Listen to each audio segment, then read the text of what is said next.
Hello and welcome to official YouTube channel of VS classes Amlai. और आज जिस burning issue पे, या हम कह सकते हैं जो बहुत ज़्यादा इस समय डिस्कशन में रहा है और डिबेट में रहा है, उस मुद्दे पर बात करने वाले हैं। और वो मुद्दा क्या है, वो टॉपिक क्या है आज का, वो है ईडी यानी इन्फोर्समेंट डायरेक्टोरेट।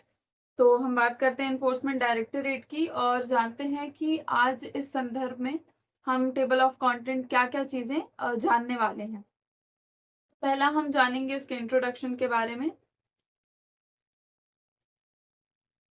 पहला हम जानेंगे उसके इंट्रोडक्शन के बारे में कि ईडी क्या होती है। थोड़ी सी ब्रीफिंग दे दूंगी मैं आपको। उसकी हिस्ट्री के बारे में जानेंगे, उसके टाइप्स के बारे में जानेंगे, क्या क्या नोटिस वो इशू करते हैं।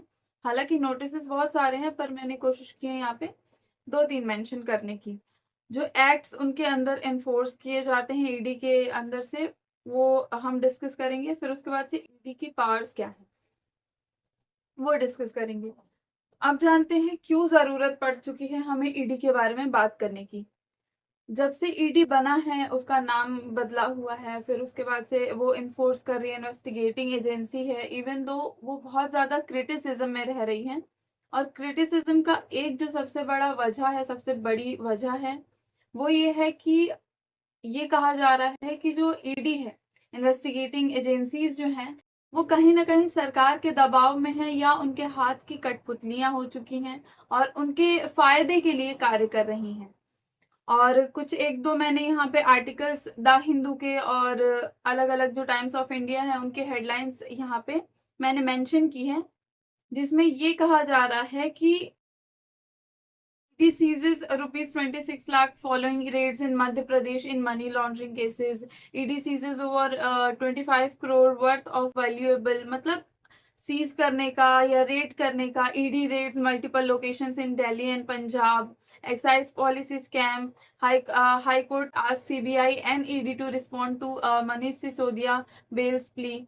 मतलब ये माना जा रहा है कि ईडी के अंदर अगर आप उनके चंगुल में आ चुके हैं तो आपको बेल मिलना कहीं ना कहीं नामुमकिन सा सॉरी नामुमकिन सा हो जाता है। और ऐसा क्यों है, क्यों ईडी इतना पावरफुल है, क्या उसकी पावर्स हैं, और क्यों ईडी के अगर आप अंदर में चले जाते हैं तो आपको बेल मिलना मुश्किल हो जाता है, बारे में बात करते हैं।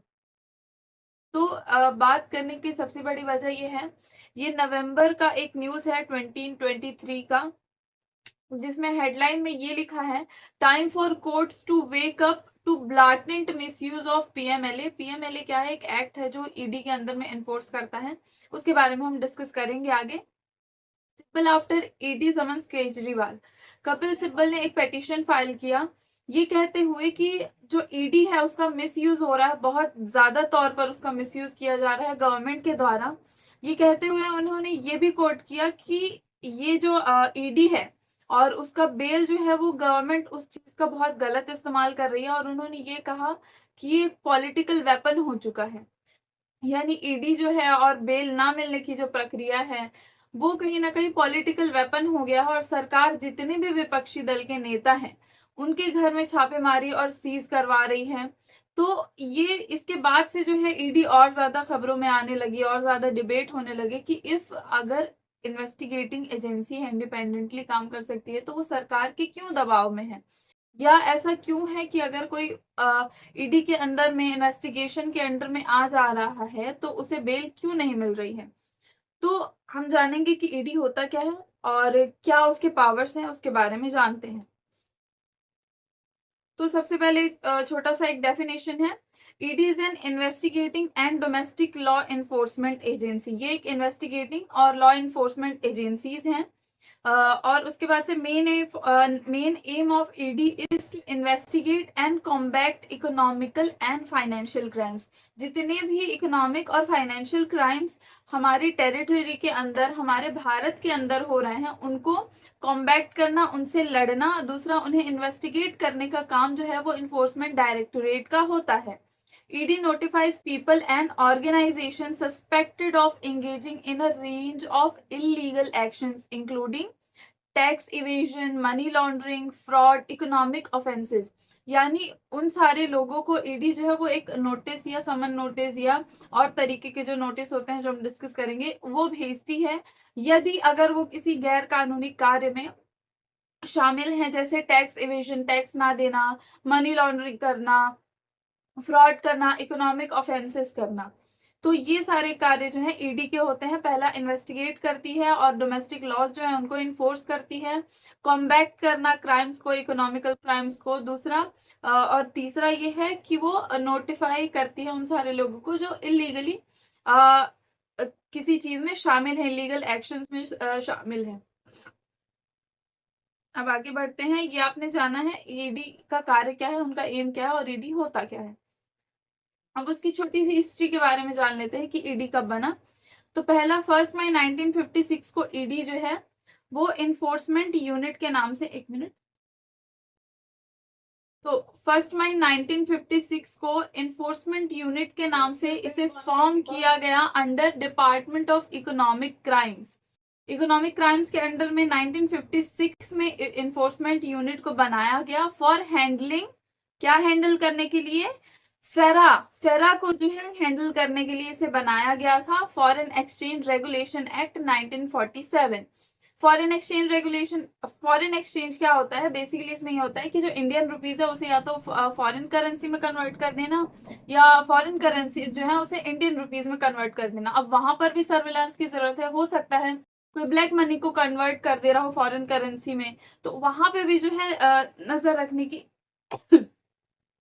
वहां पर भी जो है नजर रखने की बहुत ज्यादा जरूरत है। तो इसलिए इसे बनाया गया। कैसे? 1956 में बनाया गया इन्फोर्समेंट यूनिट के नाम से अंडर डिपार्टमेंट इकोनॉमिक अफेयर्स, क्या हैंडल करने के लिए, फॉरेन एक्सचेंज रेगुलेशन 1947 को हैंडल करने के लिए। बाद में इसे रीनेम कर दिया गया इन्फोर्समेंट डायरेक्टोरेट के नाम से, जिसे हम आज जानते हैं। जब बना था इन्फोर्समेंट यूनिट के नाम से बना था और इकोनॉमिक अफेयर्स के अंडर में आता था, लेकिन अभी जो है ये रेवेन्यू के अंदर में आता है, रेवेन्यू डिपार्टमेंट के अंडर में आता है। पहले जब बना था तो इकोनॉमिक अफेयर्स में आता था और अभी रेवेन्यू डिपार्टमेंट के अंडर में आता है। ठीक है, अब आगे बढ़ते हैं। जो टाइप्स ऑफ नोटिस इशू करती है हमारी ईडी, उनके बारे में जानते हैं। सबसे पहला है समन नोटिस। समन नोटिस, ठीक है, order to an individual to appear at a specified time and place. The recipient have to give explanation to provide relevant documents related to investigation. ये समन नोटिस क्या होता है? ये जिसे भी भेजा गया है उसे एक स्पेसिफाइड टाइम और प्लेस पे पहुंचना पड़ेगा। ईडी के आने से पहले पहुंच जाओ भैया, वरना बहुत दिक्कत हो जाएगी। Recipient have to give explanation. यहाँ पे क्या होता है, आपको खुद का अपना शामिल ये बताना पड़ता है कि आप बेगुनाह हैं। उसके लिए आपको रेलेवेंट जितने डॉक्यूमेंट्स हैं आपके केस से रिलेटेड और जो भी एक्सप्लेनेशन आप दे सकते हैं, जितना इलेबोरेट कर सकते हैं, आपको करना होता है ईडी के सामने, इफ अगर आपको समन नोटिस भेजा जाता है। तो ये हुआ पहला नोटिस। दूसरा है show cause notice. Show cause notice, under this notice the person has to prove his innocence. आपको खुद अपने इनोसेंस प्रूव करनी पड़ेगी। हालांकि इसमें भी आपको एक्सप्लेनेशन देना था, पर because ED has sufficient evidence, इसमें आप ये देखेंगे कि ईडी के पास एक सफिशिएंट एविडेंस नहीं होता है। इवन तो आपको पहुंच के एक्सप्लेन करना होता है, और अगर कोई केस है तो उस इन्वेस्टिगेशन से रिलेटेड डॉक्यूमेंट्स आपको प्रेजेंट करने होते हैं ईडी के सामने। यहाँ पे जो है सफिशिएंट एविडेंस रहता है। यहाँ पर जो है, जो हमारी ईडी है उनके पास सफिशिएंट एविडेंस होता है, इसलिए आपको प्रूव करना पड़ता है कि आप इनोसेंट हैं। This notice requires proper justification from recipient. आप जब तक अपने आप को प्रूफ नहीं करेंगे ईडी के सामने तो दिक्कत है। आपको सफिशिएंट एविडेंस उनके पास है तो आपको प्रूव करना पड़ेगा। तो शो कॉज नोटिस में क्या होता है, आपको सफिशिएंट एविडेंस ईडी के पास होते हैं तो आपको प्रूव करना पड़ता है। ठीक है, यहाँ पे आपको नोटिस आता है, आपको रिलेवेंट डॉक्यूमेंट प्रेजेंट करने होते हैं। और प्रोविजनल अटैचमेंट नोटिस में क्या होता है, इफ एनी प्रॉपर्टी और asset is found to be involve in any illegal activity, then a provisional attachment notice is sent so that the asset and property cannot be transferred to another place until the investigation completed.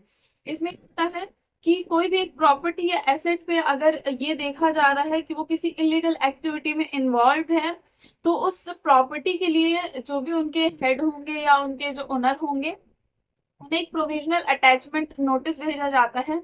इसमें ये कहा जाता है कि जब तक उस property को जो है क्लीन चिट नहीं मिल जाती है, तब तक उस प्रॉपर्टी या उस एसेट को आप एक जगह से दूसरी जगह पर नहीं ले जा सकते हो, तब तक जब तक इन्वेस्टिगेशन पूरी नहीं हो जाती है तब तक। तो 3 तरीके के नोटिस थे, समन नोटिस है, शो कॉज नोटिस है, और तीसरा है प्रोविजनल अटैचमेंट नोटिस। समन नोटिस में आपको रेलेवेंट डॉक्यूमेंट पेश करने होते हैं और सही स्पेसिफाइड टाइम और प्लेस पे पहुंचना होता है। शो कॉज नोटिस में ये होता है ईडी के पास जो है एक पूरा आपके खिलाफ जो है सफिशिएंट एविडेंस होते हैं, शक करने के लिए एक सबूत होता है। आपको उसके खिलाफ अपना इनोसेंस प्रूव करना पड़ता है। प्रोविजनल अटैचमेंट में एसेट या प्रॉपर्टी से रिलेटेड जो भी चीजें होती हैं उसके लिए नोटिस आता है, ताकि एक जगह से दूसरी जगह पे उसको ट्रांसफर ना कर दिया जा सके। अब आगे बढ़ते हैं। हमने टाइप्स के बारे में जान लिया। अब कौन कौन से एक्ट्स हैं जो ईडी के अंडर में इन्फोर्स किए जाते हैं, जिन पर ईडी कार्य करती है, उसके बारे में जानते हैं। तो पहला है फॉरेन एक्सचेंज मैनेजमेंट एक्ट 1999। ठीक है, it also known as FEMA. FEMA के नाम से भी ये जाना जाता है। Is an enactment which deals primarily with the provisions relating to cross border trade payments.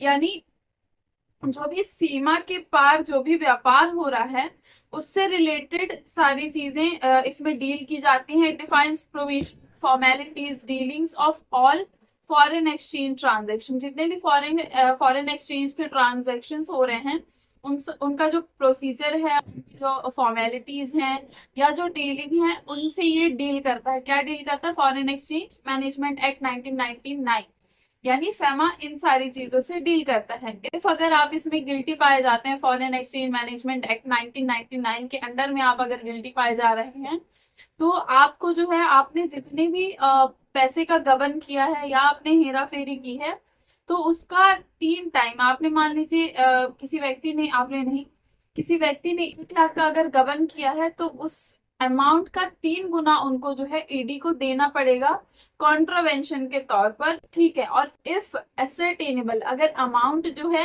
वो काउंट नहीं किया जा सकता या लमसम के हिसाब से अगर देना है, तो penalty can be up to 2 lakhs।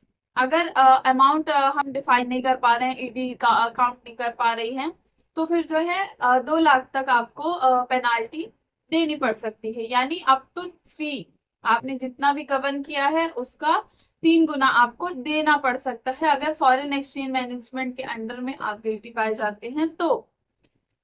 अब बात करते हैं दूसरा एक्ट जो इनके अंडर में आता है या ये इन्फोर्स करते हैं। पहला है prevention of money laundering act. Simple भाषा में समझिए, मनी लॉन्ड्रिंग में क्या होता है, ब्लैक मनी है उसको व्हाइट में कन्वर्ट कर दिया जाता है। अलग अलग बिजनेस, जैसे हमने वो पढ़ा था, इलेक्टोरल बॉन्ड का वीडियो देखा था, उसमें ब्लैक मनी अर्न करके हो सकता है कि जो अमाउंट है वो पॉलिटिकल पार्टी को दे दिया गया हो, ताकि वो एक लीगल ये दिखे, व्हाइट मनी दिखे। वैसे ही इसमें क्या होता है, इलीगल सोर्स से कमाया हुआ पैसा है, उसे व्हाइट मनी में कन्वर्ट करने की जो प्रक्रिया कर देते हैं उसे मनी लॉन्ड्रिंग कहते हैं। और उस चीज, ये बहुत बड़ी समस्या है भारत में, तो इस चीज को प्रिवेंट करने के लिए भी जो हमारी ईडी है वो कार्य करती है। तो देखते हैं मनी लॉन्ड्रिंग के बारे में थोड़ा सा।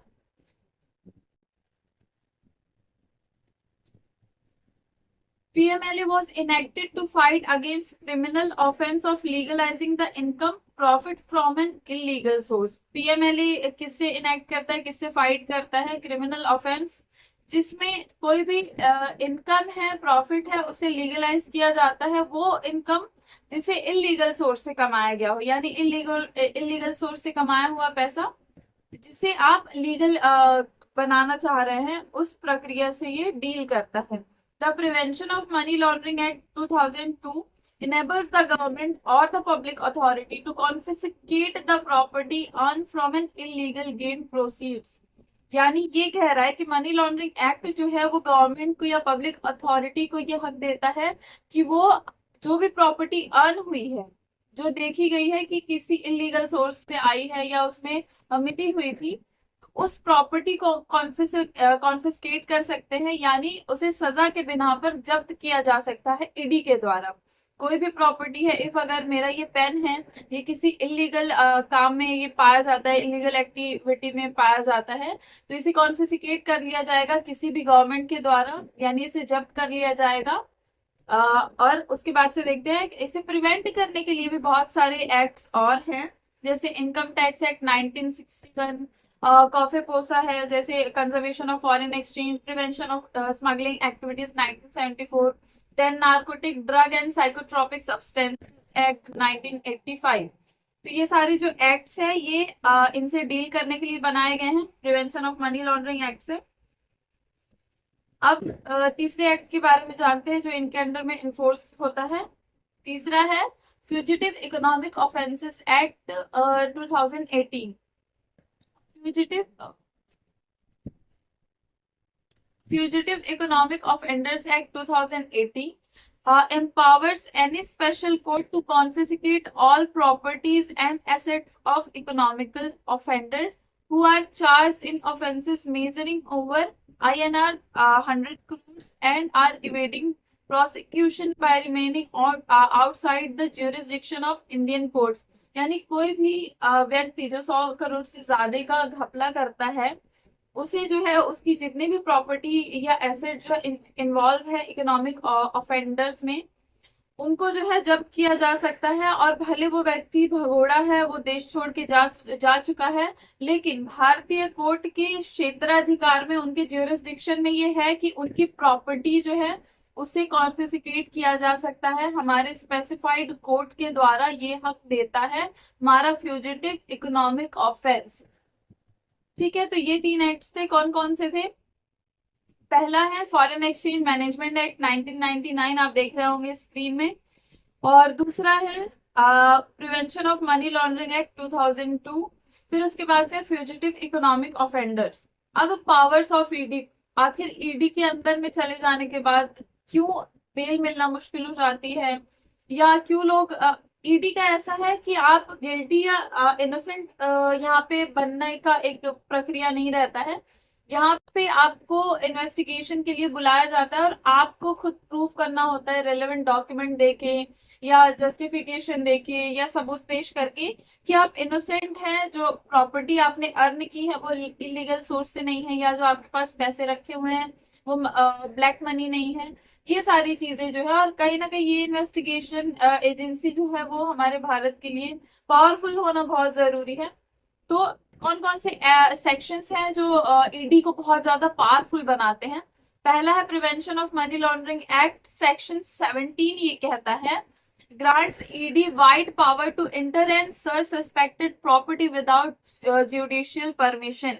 इसमें ये कह रहा है prevention of money laundering act section 17 ये कहता है कि कोई भी ईडी के जो भी लोग हैं जो कार्य कर रहे हैं, उनको ये हक देता है कि वो किसी भी सस्पेक्टेड प्रॉपर्टी पे बिना किसी जुडिशियल परमिशन के जा सकते हैं, बिना सर्च वारंट की वो वहां पर जाके छानबीन कर सकते हैं, प्रॉपर्टी सीज कर सकते हैं, पैसे सीज कर सकते हैं।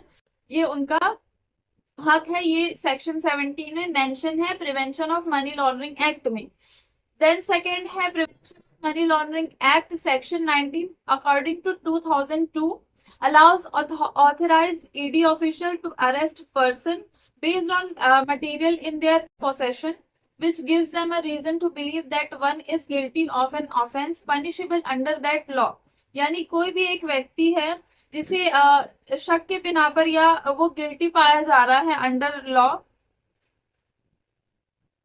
तो पीएमएलई ये कहता है कि कोई भी ऑफिशियल जो है ईडी के, वो किसी व्यक्ति को शक के बिना पर अरेस्ट कर सकते हैं अगर वो ये पाते हैं कि कोई एक ऐसा मटेरियल उनके पास है जो उनको रीजन दे रहा है ये बिलीव करने का कि ये एक व्यक्ति जो है वो गिल्टी है या किसी ऑफेंस में पनिशेबल है, तो उसे इस सेक्शन के अंडर में गिरफ्तार किया जा सकता है। फिर उसके बाद से बात करते हैं पीएमएलए एक्ट सेक्शन 45। सेक्शन 45 कहता है bail can be granted to an accused in a money laundering case if twin condition are satisfied. PMLA act section 45 के अंडर में ये है कि बेल जो है वो एक्यूज को ग्रांट की जा सकती है मनी लॉन्ड्रिंग के अंडर में इफ दो कंडीशंस वो फुलफिल करता है।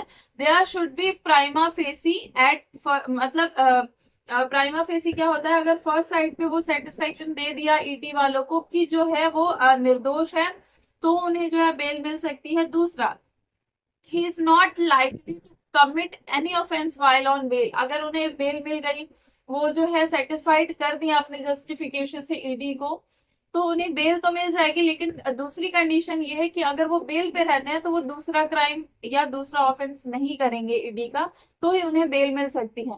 तो एक छोटा सा ब्यौरा था, छोटा सा वीडियो है ईडी के ऊपर। कि ईडी इतनी पावरफुल क्यों है, क्यों कंट्रोवर्सी हो रही है, क्योंकि ईडी बहुत ज्यादा पावरफुल है, इसलिए इसमें बेल मिलना बहुत ज्यादा मुश्किल होता है। दूसरी चीज ये आपको तय करना है कि क्या ईडी गवर्नमेंट के प्रेशर में कार्य कर रही है या वो इंडिपेंडेंटली कार्य कर रही है। क्या ये जो प्ली पेटिशन जो है फाइल की गई थी कपिल सिब्बल के द्वारा, कि जो सत्ता के जो लोग हैं उनके अंडर में ईडी कार्य कर रही है और जितने विपक्षी दल के नेता हैं वो कहीं ना कहीं ईडी को as a political weapon use कर रहे हैं, तो ये आपको तय करना है कि ये सच है या नहीं। आशा करती हूँ वीडियो समझ में आया होगा। Thank you.